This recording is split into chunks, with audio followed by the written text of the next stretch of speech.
Hello there.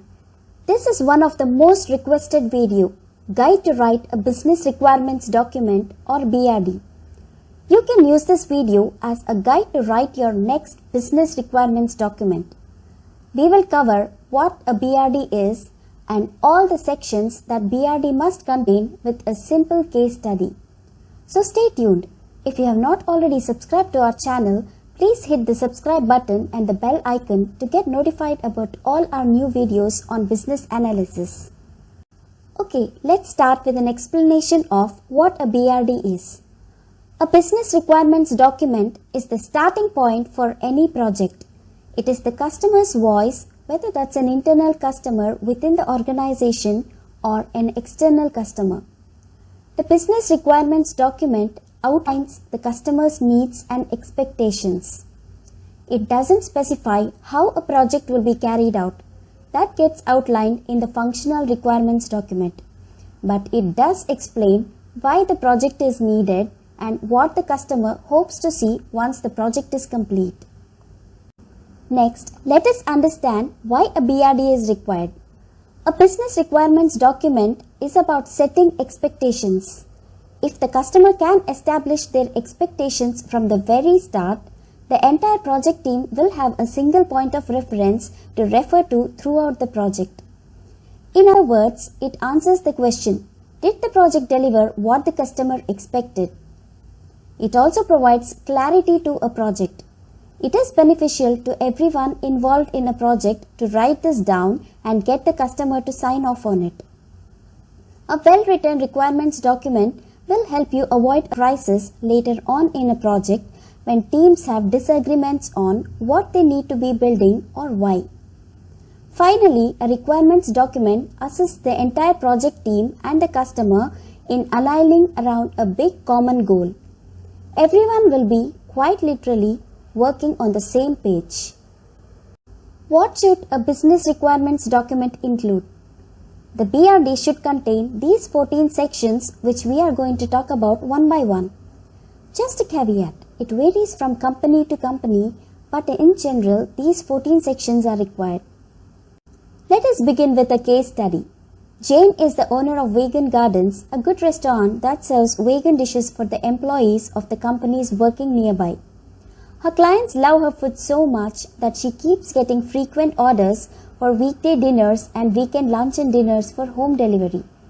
Her customers occasionally request that the food be delivered to their workplace if they are stalled at work. She figured that if she had an online home delivery application built, customers could easily see the items available on the menu. With a few clicks, they could order, pay, and indicate their location.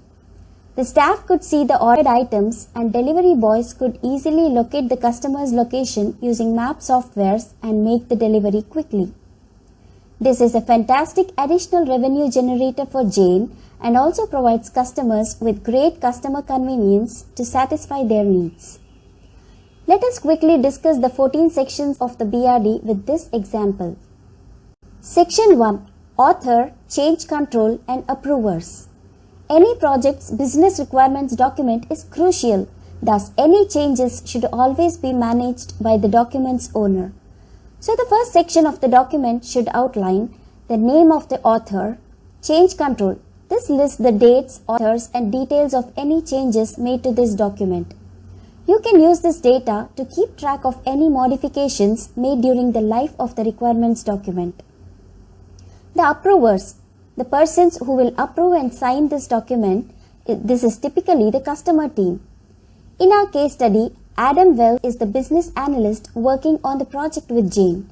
He is creating the BRD document post the requirement elicitation sessions with Jane and her team. The person to approve would be Jane post review of the BRD. Section 2. Executive Summary. A business requirements document can be lengthy in large projects. Some project stakeholders benefit from being able to see the requirements at a glance. That is the purpose of the executive summary.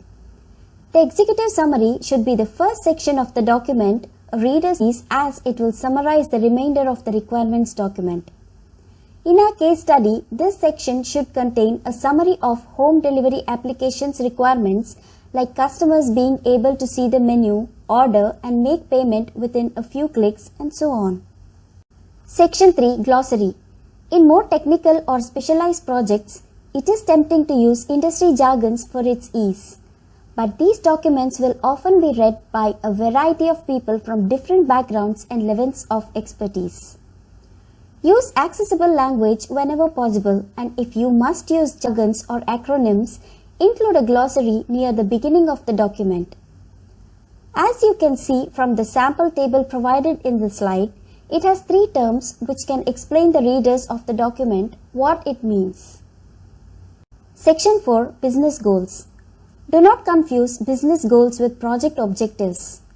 Business goals are an interpretation of how the project will fit into the larger needs of the company. The business goals should also be consistent with the company's overall strategy. In our case study, the business goals will be allowing customers to order online from the comfort of their own homes and providing quick deliveries. This would lead to our next goal of providing a positive customer experience. Because of the first 2 objectives, the third and the most important business goal is to increase revenue through this additional channel. Section 5, Project Overview and Objective. The project overview is a short, concise outline of the project. It will cover the project background and the most significant project features. Project objectives are a summary of what the team intends to achieve with this project. It is a useful reference point throughout the project. You can use these objectives to create measurable success criteria. In our case study, project objectives are creation of an online application for the customers to view the menu, order and pay. Creation of staff portal to view the order details and guide in food delivery. Section 6, Project Scope. Outlining the project scope is crucial. What the company will include and exclude from the project's goals. In other words, by outlining this, you can prevent scope creep in the future. In our case study, the project scope would call for the delivery of 2 important things. Customers can explore the food options, place online orders and pay using a customer-facing application. On the staff side, a staff portal is available for managing the received orders and their delivery. It is also essential to highlight the scope exclusions. It was decided that in the event of problems, the payment refund would be handled manually outside of the application. Section 7, Success Criteria. Success criteria is everything you are going to track to see if the project has achieved its goals.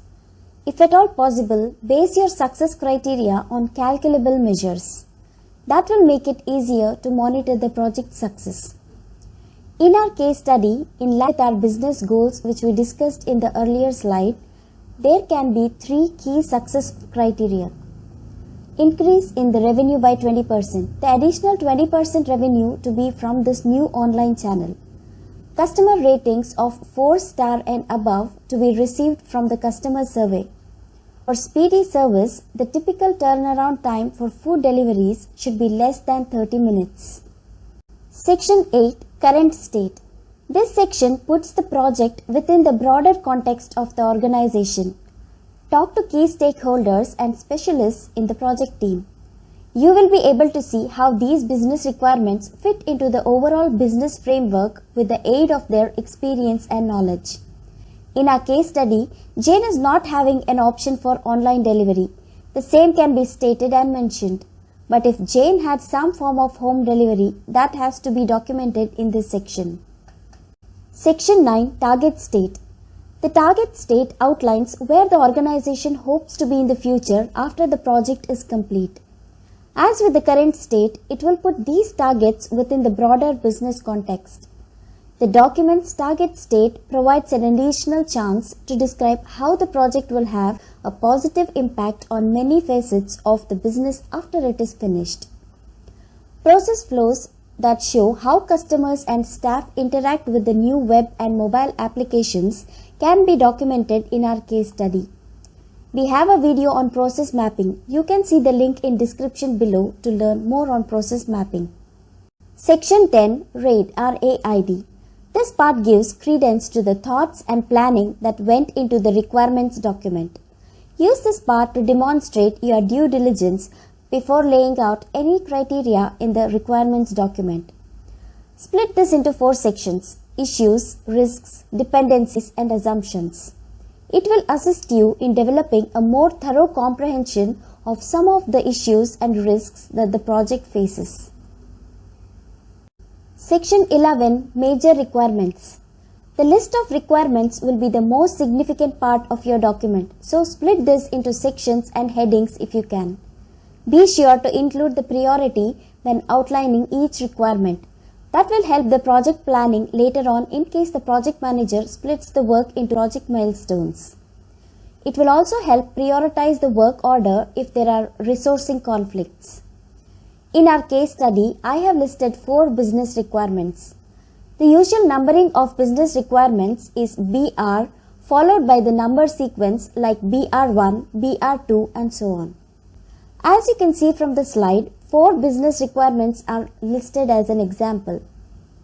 BR1. Customers should be able to see the food items available for home delivery. BR2. Customers should be able to select and order the items they need. BR3. Customers should be able to modify their orders before submission. BR4. Customers should be able to make online payment for their orders.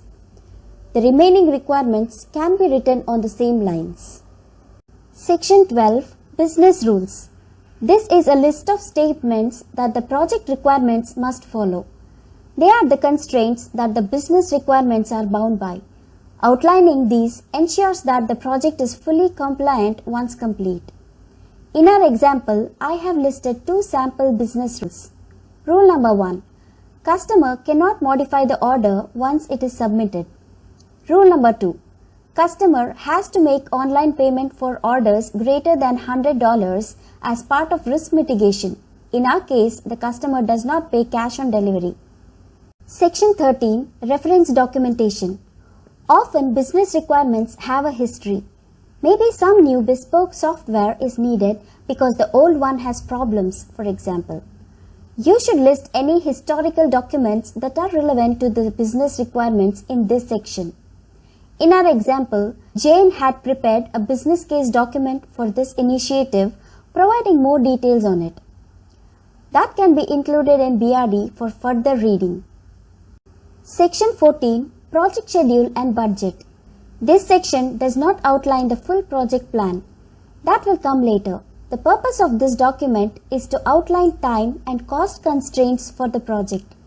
In other words, what the key milestones are, which can be specific dates, months or years depending on the size and scope of the project, and the full budget of the project with an optional contingency budget if possible.